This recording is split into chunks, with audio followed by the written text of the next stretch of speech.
일전에도 한번 말씀드렸습니다. 그 일본의 기업인 이나모리 가츠오라는 사람이 쓴 그의 경영철학 카르마 경영이라는 책에서 그 가츠오 씨는 그렇게 말합니다. 사람의 인격, 다시 말하면 인간의 고상한 품격은 성격과 철학으로 이어진다. 성격은 선천적인 거지만 철학은 후천적으로 습득된 지식을 통해서 얻어진다라고 얘기했습니다. 또 그렇게 성품과 철학을 가지고 사는 인격이 결국 삶의 결론이 뭐냐? 일의 결국이라는 거죠. 인생의 삶이 뭔가? 그 한 인생을 평가하는 능력은 어디서 나타나는가? 사고방식, 열정, 능력이라고 얘기합니다. 다시 말하면 그 사람이 어떤 가치관으로 사느냐가 가장 중요하고, 그 가치관이 설정됐다면 열정을 다해서 살아가야 된다는 거예요. 거기서는 반드시 능력이 나타난다, 이렇게 얘기해요. 그런데 그가 그렇게 좋은 훌륭한 또 일생을 살아가야 될 그 가치관을 어떻게 얘기하냐면요, 어렸을 때 들었던 교훈들이다라고 얘기해요. 부모에게 들었던 것, 선생님들에게 들었던 것, 교과에 있어서 배웠던 것들, 착하게 살아라, 어려운 사람 돕고 훌륭한 사람 되어라, 양심을 속이지 말고 살아라, 찾길로 바로 걸어가라, 신호 잘 지켜라, 거짓말하지 마라. 어느새부터 기본적으로 들었던 이런 교훈들이 그의 삶의 철학이라고 해요. 너 남 등치면서 살아라. 너 찾길로 가지 말고 도로로 걸어가라. 너 거짓말하며 살아라. 이런 얘기는 없잖아요. 가장 단순한 기본적인 삶의 교훈들이 그의 삶의 철학이 되면 손해보는 인생이 없다는 거죠. 그러면서 그는 한마디로 이 자기 철학은 세상에 쓸만한 사람이 되어라. 그는 그렇게 얘기합니다. 내가 이 땅에 태어난다면 내가 태어날 때보다 조금 더 고상한 숭고한 영혼으로 죽기 위해서 태어난다, 이렇게. 저 사람은 태어나지 않았으면 좋을 것 같아 라고 하는 게 아니라, 내가 태어날 때보다 조금 더 고상하고 숭고한 영혼으로 죽기 위해서 나는 태어난 것이다. 결국 삶이 태어날 때의 그 모습보다 더 아름답게 죽기 위해서 나는 태어났다, 이렇게 얘기를 합니다. 그가 굉장한 부자였습니다. 27살 때 조그만 그 기업 하나 만들어가지고 자전거 타고 다니고 그렇게 했던 전자부품 회사가 세계를 주도하는 회사가 됐는데, 그가 이렇게 열심히 돈을 벌 이유가 딱 하나예요. 다른 사람 돕기 위해서. 그런 말합니다. 내가 바른 삶, 교훈적인 삶, 옳은 삶을 살다 보니까 열심히 살게 되고 돈은 부수적으로 따라오는 것이다. 돈 때문에 산 것이 아니다. 바른 가치관이 있다면 열정을 품게 되어 있고, 열정은 능력을 나타나게 되는데 그 열정을 그는 숨막히는 열정이라 표현해요. 여러분, 우리가 뭔가를 지금 해놓고 거기에 기대를 하고 있으면 숨이 막히잖아요. 로켓을 쏘아 올릴 때 카운트다운이 들어갑니다. 10, 9, 8, 7 할 때 그 과학자들이, 여러분, 거기에 숨 막힌 열정이 들어가잖아요. 제발. 그걸 열정이라고 그래요. 그런 하루 일을, 노동과를 치열하게 싸워라. 치열하게 살아라. 한 시간도 허투루 보내지 마라. 그런 제품을 만들 때마다 항상 이런 제품을 만들라고 얘기합니다. 손이 베이는 물건. 얼마나 물건이 깔끔하고 날카롭다면 손이 베일 정도의 물건, 더 이상 이보다 더 나은 물건이 없을 정도의 물건을 만들어라. 그리고 그런 말합니다. 이 일을, 우리가 사람이 살아가는 인생에 사람이 되는 방법은 일을 통해서다. 열심히 어느 일을 하다 보면 거기서 인생을 터득하게 된다. 그래서 그런 불교이지만 수행 방법을 일에서 찾습니다.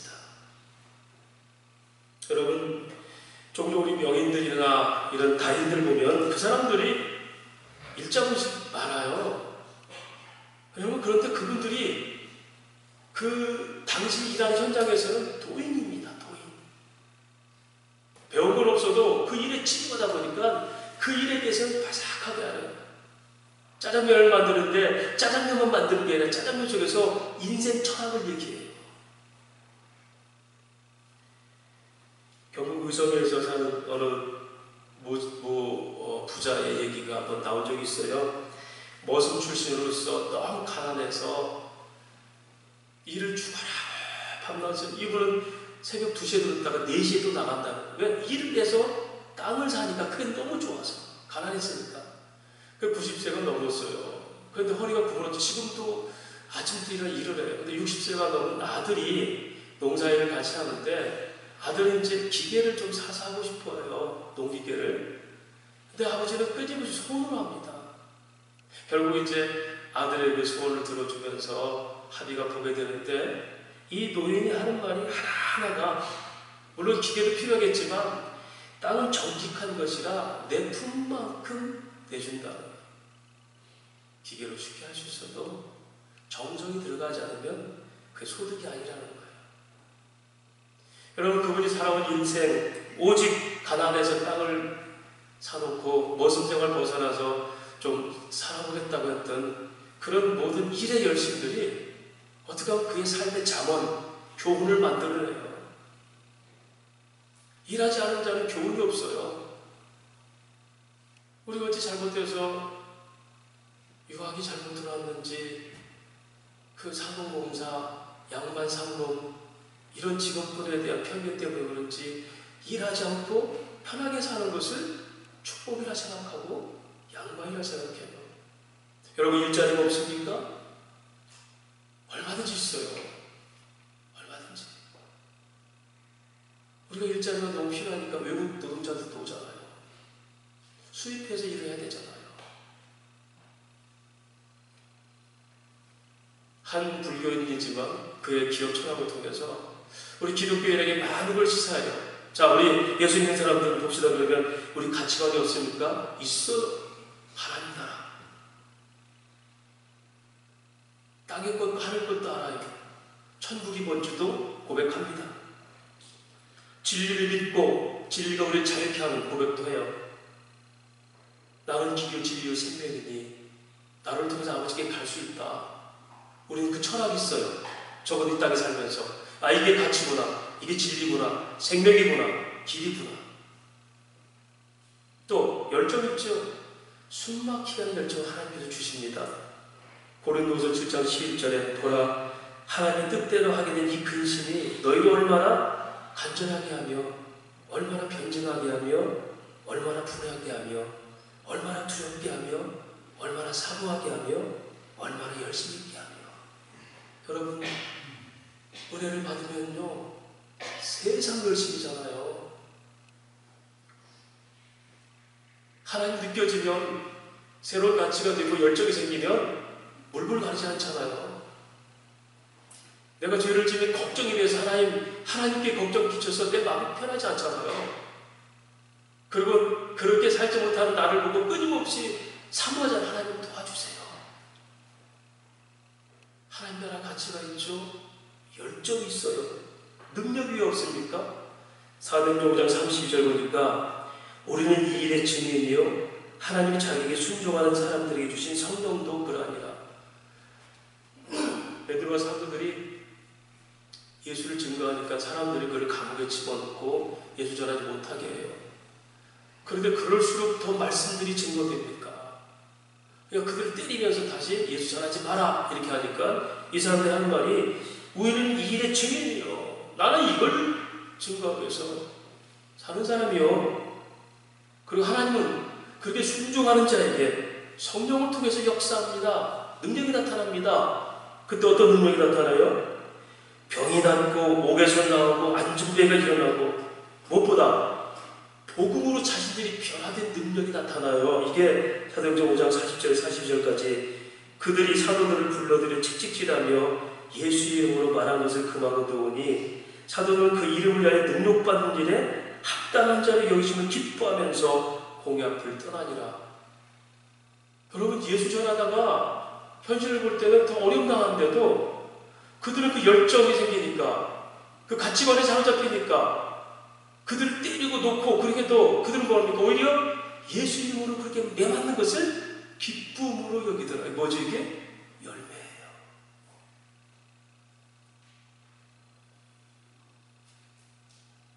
자, 우리에게는 가치관이 있습니다. 열정도 있습니다. 능력도 경험합니다. 그럼 우리에게 열매가 있습니까? 적어도 한 기업인인 이나무리 가지오는 그의 수십억, 수천억 되는 재산을 다 물려주고 불교인처럼 탁발생하면서 얻어서 남을 도와주고 살아요. 난 어차피 남의 것 갖고 남 도와줬으니까 내가 대개 회장이 이건 내 거 아니고 내주고 다 내주고 탁발생하면서 한 푼 얻어가지고 그걸 남에게 나눠주고 살아. 이게 인생이다. 여러분, 한 사람이 이 땅에 와서 태어날 때보다 더 숭고하고 고상한 존재로 죽는 거, 적어도 이 사람 그렇게 산다 생각해요. 태어날 때보다 더 고상하게. 그런데 우리는 하나님으로부터 사랑받고 태어났고 그 은혜로 우리는 부름받아서 하나님 나라를 아는 사람들이, 열정이 뭔지 아는 사람들이, 성경을 통해서 열매가 뭔지 아는 사람들이 우리에게는 그런 열매가 있느냐는 거예요. 우리 삶에.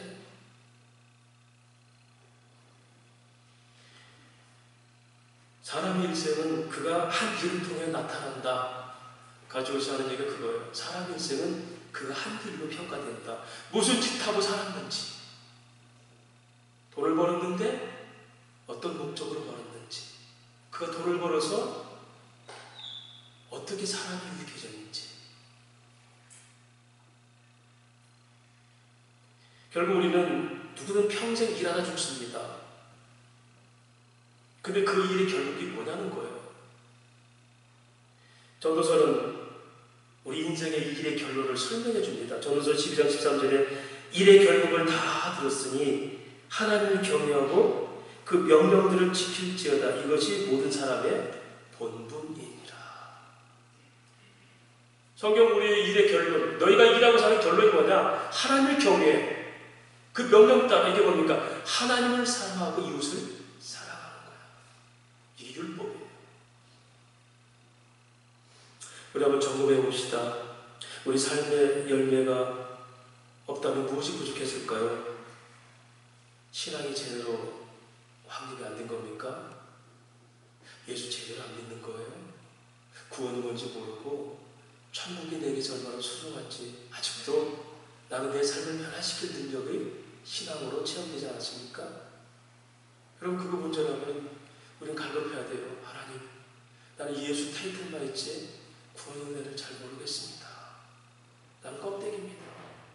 아니면 열의가 없습니까? 그러면 우리가 구원의 은혜는 있어도 지식으로 쌓아놓는 거예요. 잘하지 않는 신앙입니다. 하나님, 나는 신전자자 지금까지 똑같이 삶이 변하지 않는 나라 아닙니까? 능력이 없다면 나는 치열하도록 일을 하지 않은 겁니다. 가치관도 있고 열정이 있다면 일을 해야 되는데 일 안 하는 거예요. 이걸 저는 사악한 게으름이라고 해요. 야, 인간은 다 그렇게 사는 거지 뭐 꼭 그렇게 말씀대로 살아? 자기 판단, 자기 열의를 가지고. 그걸 사악한 게으름. 알면서도 하지 않는 거. 내 판단과 내 나태한 편견으로 그렇게 살다가 그냥 천국 가면 가는 거야. 조금 상급 덜 받고 맞지. 오늘 본문에서 다윗의 삶이 그걸 지금 교훈하고 있습니다. 먼저 우리 다윗의 삶은 하나님이 다윗을 자랑하는 장면이에요. 봐라, 다윗이 어떤 사람인지. 욥을 하나님께 자랑했듯이 봐라, 다윗이 어떤 사람인지. 다윗은 어떤 사람이었을까요? 먼저 우리 본문을 보면 두 가지 번복된 배열이 나와요. 구문별로. 첫 번째, 다윗이 왕이 됐다는 것. 이제 유다 민족의 한 민족의 족장의 왕이 됐다가 이스라엘 전체 통일 왕이 된 거예요. 그 소식을 듣고 블레셋이 전쟁을 벌이고 쳐들어왔어요. 그게 14장 8절에서 9절까지 말씀인데, 자, 왜 블레셋이 다윗이 이스라엘 통일 왕이 됐다고 그러는데 왜 쳐들어왔을까요? 다윗은 사울을 피해서 도망다니다가 도망갈 곳이 없으니까 한때 블레셋 가가지고 거기 핏이 나는데 블레셋 사람들 사울보다 더 사람을 많이 죽이고 만만인 다윗이 왜 여기 왔습니까? 다윗이 지금 우리에 와가지고 우리를 지금 치려고 스파이로 온 겁니다. 이렇게 부하들 얘기하니까 다윗이 뭐라 그래요? 침을 흘리면서 미친 척을 해요. 그래서 살아남습니다. 목숨을 구하는 자가 이스라엘 왕이 됐다고? 저까지 가서 쳐버리자. 이렇게 블레셋이 들어온 겁니다. 그럴 때 다윗 10절에 기도합니다. 주님, 블레셋이 쳐들어왔는데 제가 치러 올라갑니까? 그러니까 주님이 응답하죠. 올라가라. 내가 그들을 내 손에 넘겼습니다. 넘겼다. 그러니까 다윗이 11절에 순종합니다. 이에 무리가 바알브라심에 올라갔더니 다윗이 거기서 그들을 치고, 그리고 11절 후반전에 열매가 나타나죠. 다윗이 그들을 치고 다윗이 이르되 하나님이 물을 쪼개는같이 내 손으로 내 대적을 흩으셨다 하므로 그곳 이름을 바알브라심이라 이르니라. 결국은 다윗은 하나님께 묻고 하나님의 응답받고 하나님 말씀대로 행하고, 그러는 뭐예요? 열매가 있어요. 다윗의 철학이 뭡니까? 가치관이 누구죠? 하나님. 하나님께 묻는 거. 진리를 충만케 하소서. 진리로 거룩하게 하소서. 오직 아버지 말씀이 진리입니다. 진리로 거룩하게 하소서. 아버지 말씀이 진리입니다. 다윗은 언제든지 하나님께 물었어요.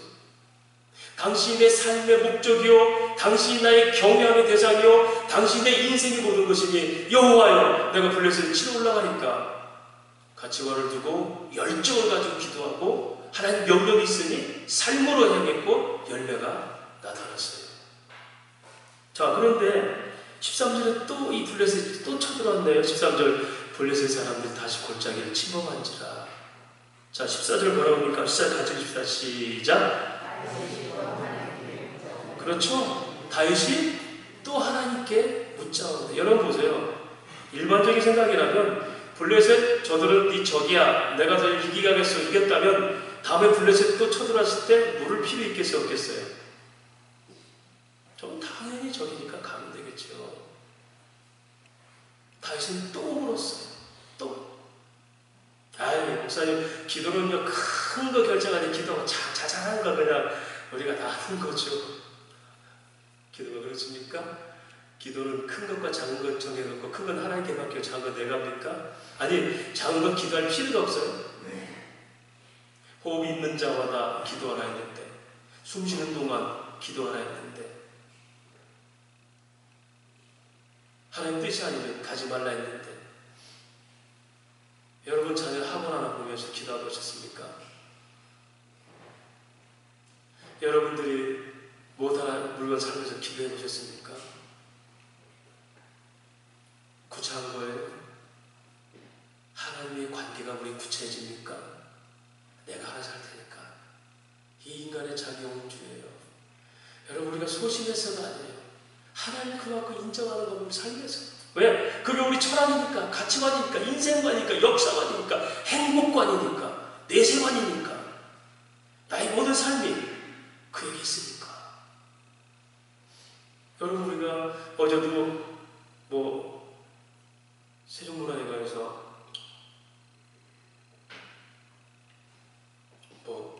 무슨 성토한다고 거기 어느 후회 목사가 거기 참석했다고 사진 찍어서 올렸잖아요. 대폭력으로 쓰면서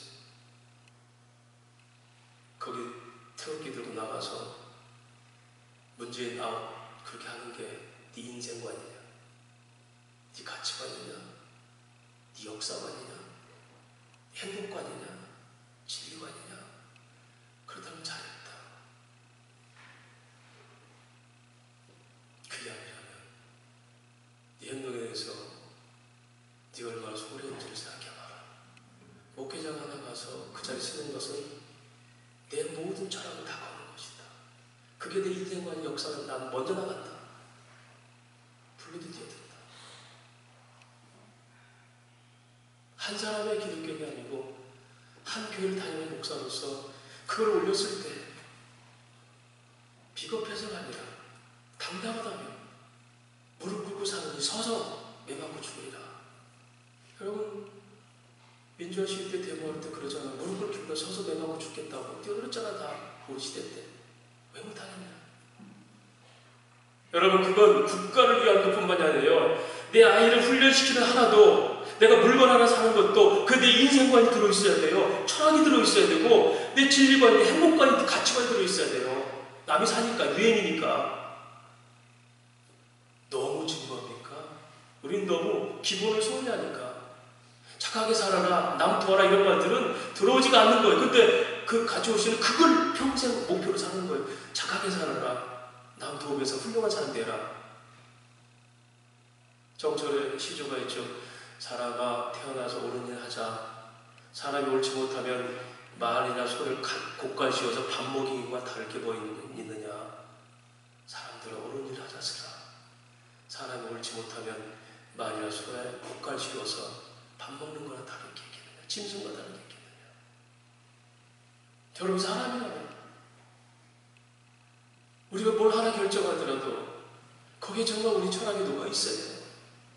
초질과 다윗은 그랬습니다. 또 물었어요. 그러니까 또 응답합니다. 올라가지 마라. 이제는 뽕나무 숲에 숨어있다가 기습을 해라. 행진하는 소리가 들릴 것이다. 그때 싸워서 나가라. 근데 주의해라. 우리 한번 15절 한번 같이 읽어봅시다. 15절 한번 봅시다. 시작. 뽕나무 꼭대기에서 걸음 걷는 소리가 들리거든 곧 나가서 싸워라. 누구보다? 너보다? 하나님이 앞서가리라. 여러분 다윗이 전쟁하는 게 아니에요. 하나님을 앞세우는 거예요. 우리가 사는 인생은 내가 사는 개척기가 아니에요. 하나님을 앞세우는 거예요. 내가 하려니까 계속 내가 싸워야 되고, 내가 투쟁해야 되고, 내가 감정 상해야 되고. 우리 마음에서 은밀한 생각들이 어떻게 나옵니까? 내가 맞닥뜨리는 생각, 내가 해야 되는 생각 때문에. 다윗은 심지어 그가 범죄했을 때도 하나님, 내가 이렇게 해서 범죄하면 내가 죽어버리면, 그 심각한 그 몸에 병이 있으니까 죽어버리면 하나님, 내가 살아있는 모습으로 하나님 증거해야 되는데 그걸 못하니까 하나님 손에 아니겠습니까?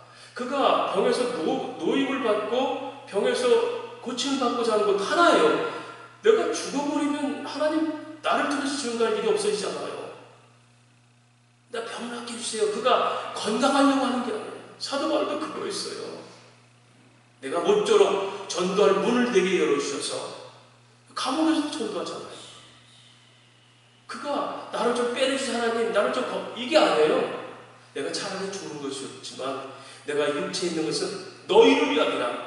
어차피 나는 삶은 난 하나님 나라 아니기 때문에 3층전까지 보고 사람이기 때문에 그날 하루도 빨리 가고 있지만 내가 이 육체에 고단하고 묶이고 이런 핍박을 당하면서 입고자 하는 것은 다 너희를 위한 것이야. 그래서 그런 말 하잖아요.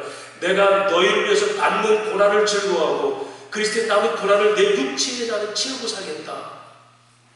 그 사는 목적이 그거였어요. 성도들을 위해서 받는 고난이 그게 즐거움이다. 여러분 이것은 부모의 마음은 아닙니까? 자녀를 위해서 받는 고난이 영광이고 별미가 아니에요.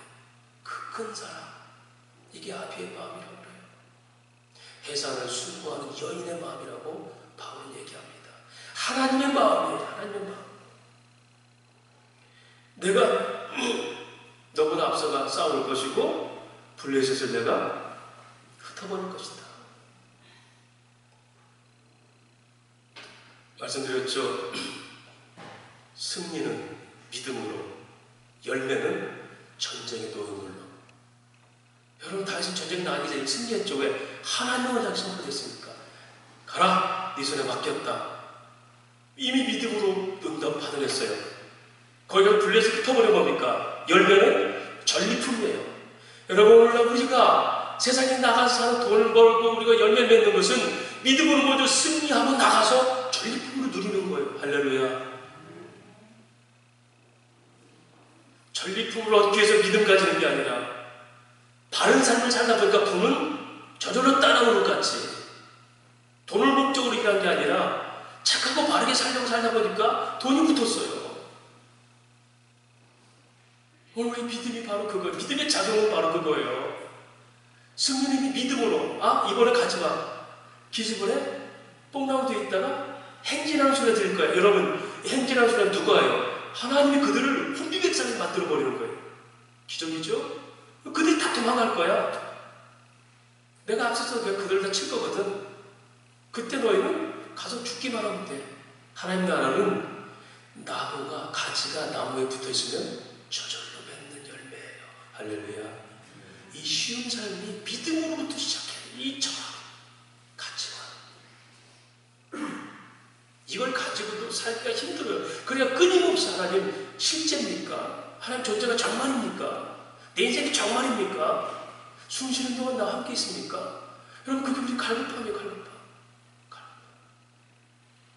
결국 다윗은 신족자에 순종하죠. 이에 다윗이 하나님의 볼대로 명령대로 행하여. 확신과 열정이 있으니까 뭐가 있어요? 치열한 삶이 일어나요. 다윗이 머뭇거리겠습니까? 하나님과 쳤으면요 그냥 얘기해 주세요 이러겠습니까? 하나님의 일들을 확인하러 나가잖아요. 하나님 그렇게 하신다고요? 가나안 땅은 그들이 개척해서 정복하고 하는 게 아니라 하나님의 일들을 확인하러 들어간 게 가나안 땅이에요. 할렐루야. 여러분, 우리가 미국을 가려고 비행기 티켓 끊었어요. 한 번도 안 가봤어요. 그런데 어느 사람이 미국 있는지 없는지 한번 가보겠다 하면 갑니까? 있는 미국이 어떻게 생겼나? 그죠? 하나님 나라가 그거예요. 우리가 지도를 보듯이 확신한다면 이제 하나님 나라는 하나님 나라 있을까 없을까가 아니라 하나님 나라 있는데 어떤 모습일지 이게 우리 설명이에요. 마찬가지입니다. 우리의 삶도 마찬가지예요. 우리가 오늘 믿음으로 말씀 들으면 그 믿음이 펼쳐지는 우리 삶의 현장에 하나님 어떻게 역사하지? 그래서 신존재의 확증 사건이라고 그래요. 내가 하나님을 믿는데 그 하나님 내 삶에서 어떻게 확증되는지 그게 우리 삶의 모습들이야 돼요. 오늘 우리 하루 삶에서 일주일의 삶에서 하나님 어떻게 당신의 증거를 나타낼지 하나님 하시옵소서. 다윗은 그리고 그 열매로 누리는 게 17절입니다. 17절 가져오겠습니다. 다윗의 명성이 온 세상에 퍼졌고 여호와께서 모든 이방 민족으로 그를 두려워하게 하셨더라. 전쟁이 없었다면 다윗이 이렇게 이런 열매가 있었을까요? 우리는 평화의 시대를 좋아해요. 세상은 우리는 평화를 꿈꿔도 사단은 우리 평화를 안 만들어요. 심지어 너희 원수가 너희 집안의 가족이다 그러잖아요.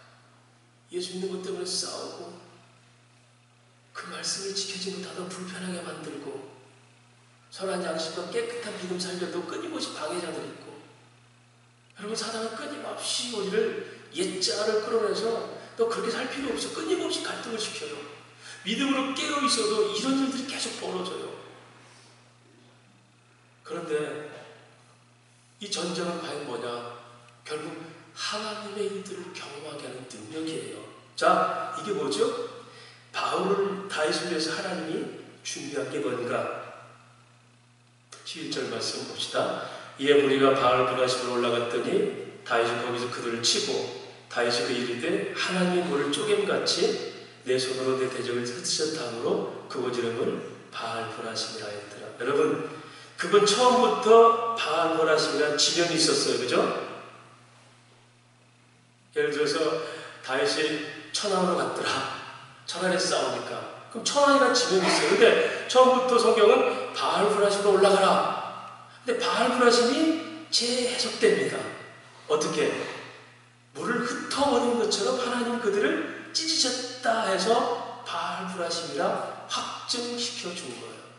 여기서 바알 브라심이라는 말은 히브리 원어로 보면 바알이라는 것은 주라는 뜻이에요. 주. 우리가 바알신 그러잖아요. 주님이란 뜻이에요. 신이란 뜻이에요.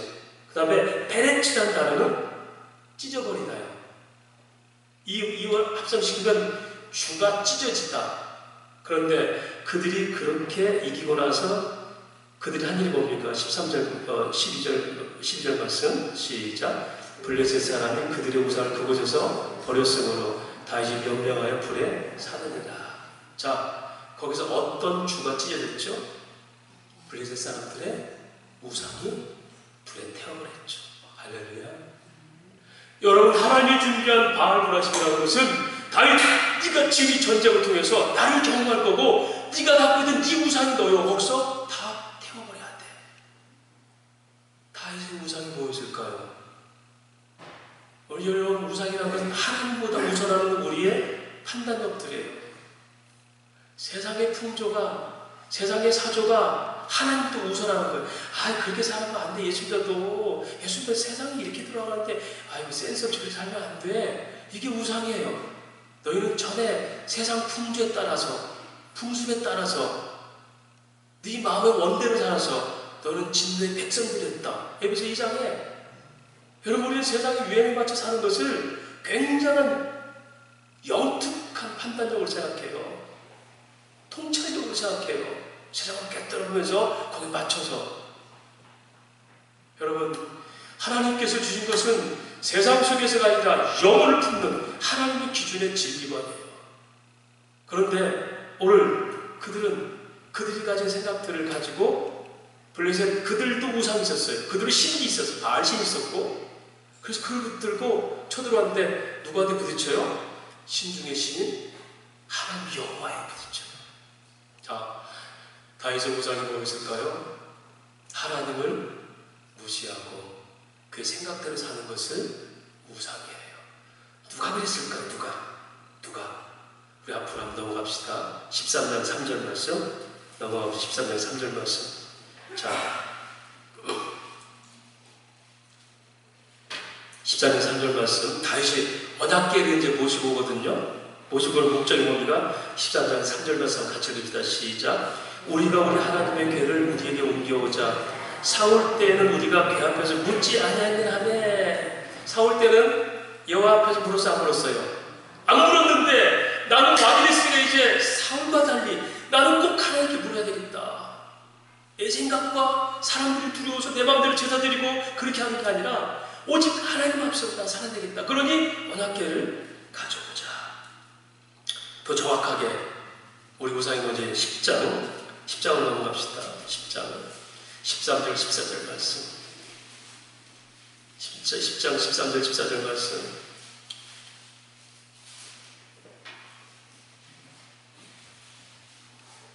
10장 13절 14절. 자, 우상이 정확히 뭔지 보죠. 시작. 사울이 죽은 것은 여호와께 범죄하기 때문이라. 그가 여호와의 말씀을 지키지 아니하고 또 신접한 자에게 가치를 처하고 여호와께 묻지 아니하였으므로 여호와께서 그를 죽이시고 그 나라를 이스라엘 아들 다윗에게 넘겨주셨더라. 아멘.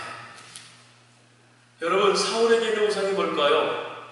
지금 전쟁이 터졌는데 이 제사장은 오지 않으니까 제사장이 와서 제사를 드리고 나가야 되는데 아니니까 사람들이 이러다 죽겠습니다 하니까 자기가 제사를 드리고 나가요.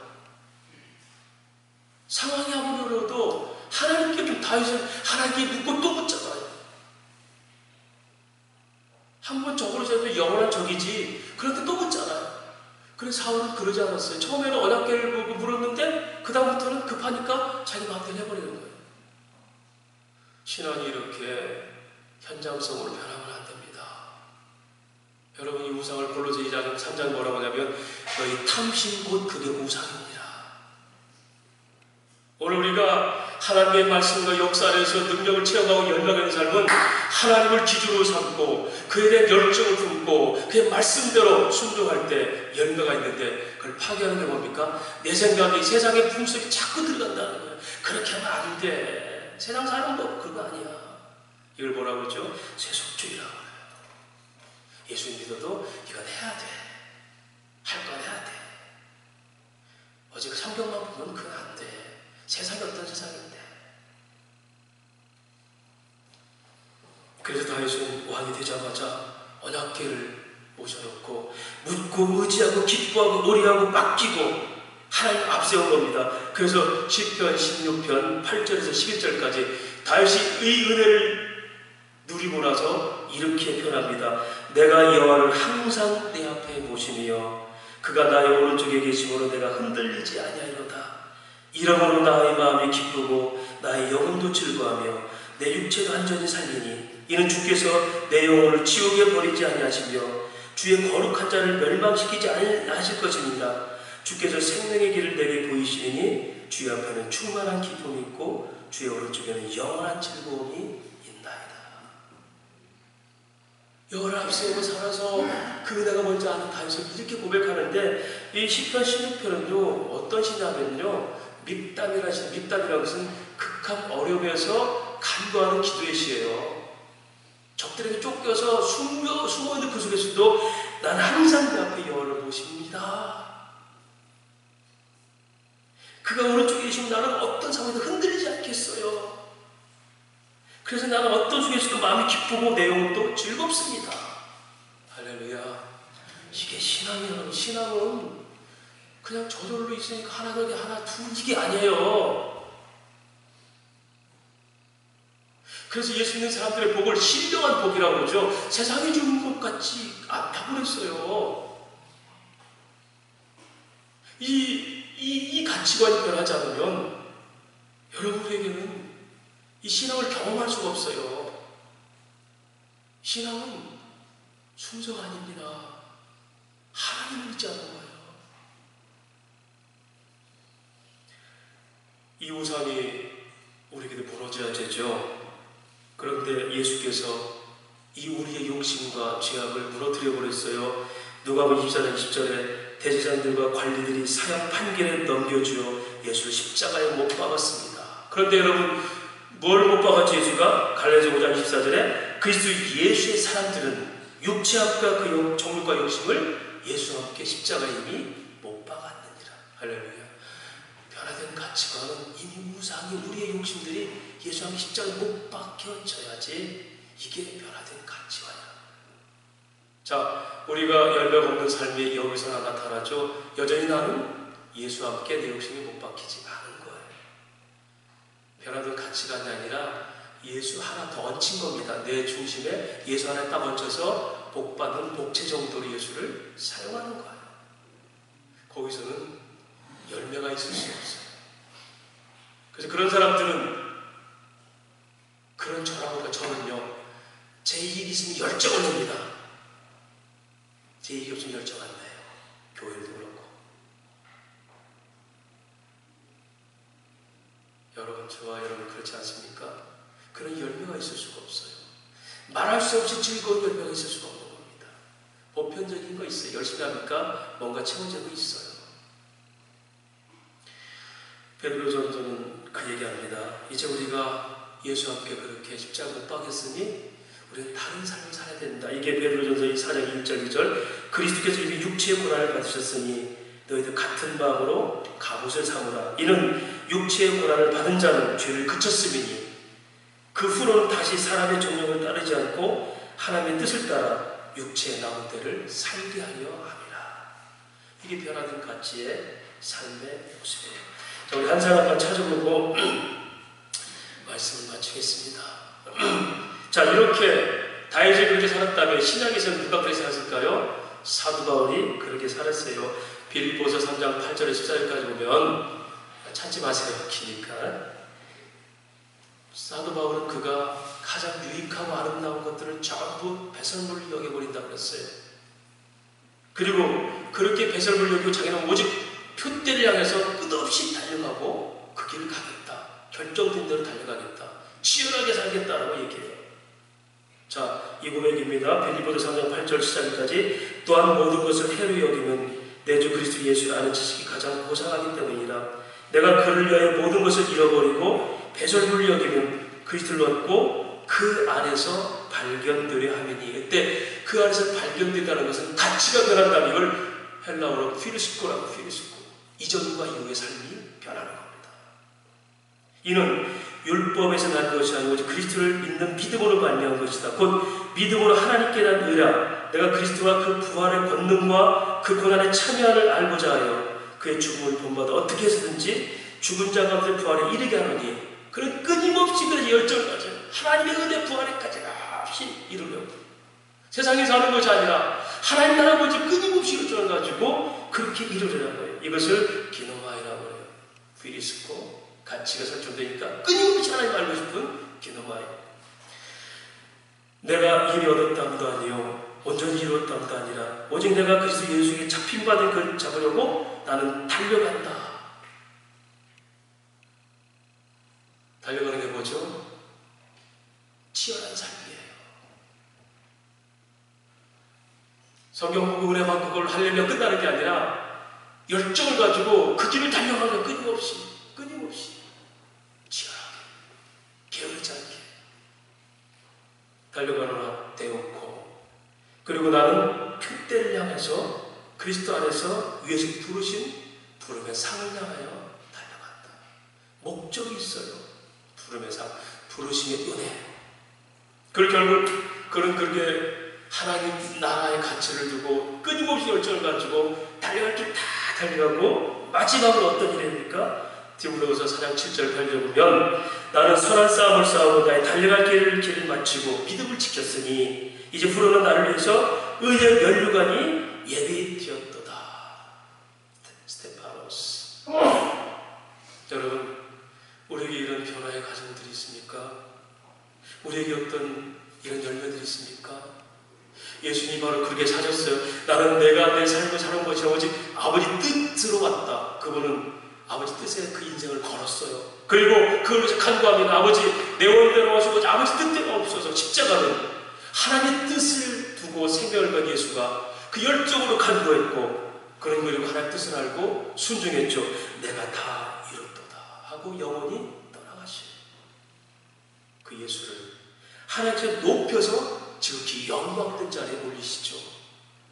여러분, 이게 예수님의 삶이고 사도 바울의 삶이었고 오늘 본문의 다윗의 소위 행위였습니다. 오늘 저 여러분은 어떻습니까? 우리에게 열매가 있습니까? 그게 없다면 무엇이 부족할까요? 혹시 여러분 정말 천국 있습니까? 거듭남에 확신이 있어요? 이전과 이후가 완전히 다른, 그렇게 살지 못할지라도 적어도 나는 이것 난 부인하지 못합니다는 예수 십자가 은혜가 있습니까? 그게 없다면 성경의 열매를 기대할 수가 없어요. 그게 있는데 열정이 없습니까? 그리고 지식을 끝나는 신앙입니다. 끊임없이 갈망하고 끊임없이 가만히 놔두지 않는 하나님의 간섭을 받아야 돼요. 사과하게 되고 괴롭기도 하고 열정적이기도 하고. 여러분, 그래 그 열정이 있는데 우리 삶이 게으르다면 이게 오늘날 태만과 편견과 곡해예요. 교회 안에서 머무는, 제가 요즘 표현한 건 요양원 신앙. 내 육신이나 평안하고 우리 자식들이나 두루두루 잘 되고 그냥 곱게 천국 가는 거. 여러분, 그게 우리 삶이 아니잖아요. 증인 되는 게 삶이잖아요. 증인 되는 게. 다윗처럼, 바울처럼, 예수님처럼 항상 원하게 말씀을 앞세우고 진리를 확신하고 그의 뜻을 두고 구하고 열정을 품고 말씀대로 순종하고 그렇게 할 때 우리에게는 삶의 열매가 보입니다. 그 열매를 가지고 이렇게 예수 믿으셔야 됩니다라고 설명하는 것을 전도라고 해요. 전도. 나는 태어날 때보다 조금이라도 더 숭고한 영혼의 가치로 발전하여 세상에 도움이 되고 이를 보고 즐겁게 죽고자 함이라. 예수 믿는 사람이 아니었어도 이런 가치를 두고 살아요. 예수 믿는 사람들은 왜 우리가 그렇게 살아야 되냐면 그것이 나를 택하시고 인도하신 하나님의 이름을 높이고 그를 영원히 즐거워하며 사는 사람이 되어주는 목적이기 때문에. 이걸 소위 본다 1번에 사람의 첫째적인 목적이 뭐죠? 하나님을 영원하게 하고 그를 늘 즐거워하는 것. 우리 삶에서 무엇 하나도 어느 걸 결정할지라도 하나님이 기뻐하시고 나도 그 안에 즐거울 걸 된다면 여러분 뭐든지 하세요. 반드시 열매가 나타납니다. 무엇보다 한 시간 더 허투루 살 시간이 없습니다. 치열하게 살아야 됩니다. 일 속에서 하나님의 진리를 깨닫습니다.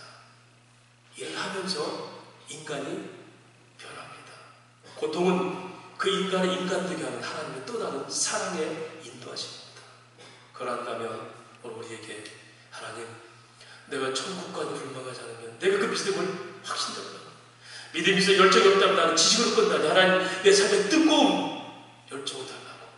열정이 있는데도 삶이 없다면 하나님 나는 게으릅니다.